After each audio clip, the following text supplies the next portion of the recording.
पंजाब में गन्ने का क्रशिंग सीजन शुरू न करने और कीमत मुकर्रर न करने पर लाहौर हाई कोर्ट ने सेक्रेटरी ज़राअत और केन कमिश्नर पंजाब से जवाब तलब कर लिया है।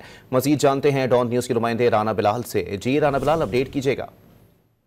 जी देखिए, पंजाब में गन्ने का क्रशिंग सीजन शुरू न करने मुकर्रर करने के हवाले से दायर दरखास्त पर लाहौर हाई कोर्ट ने समाअत करते हुए सेक्रेटरी ज़राअत और केन कमिश्नर पंजाब को नोटिस जारी करते हुए आइंदा समाअत पर जवाब तलब कर लिया है।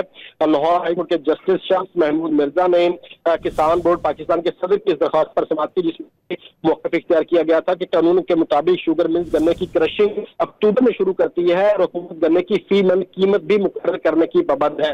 लेकिन इस साल हुकूमत पंजाब ने गन्ने की कीमत भी अभी मुकर्रर नहीं की और ना ही क्रशिंग सीजन शुरू करने का हुक्म दिया है। तो इस हवाले से लाहौर हाई कोर्ट एक तो कीमतें मुकर्रर करने के हवाले से अहकाम करे, दूसरा क्रशिंग सीजन शुरू करने के हवाले से भी हुकूमत को डायरेक्शन जारी की।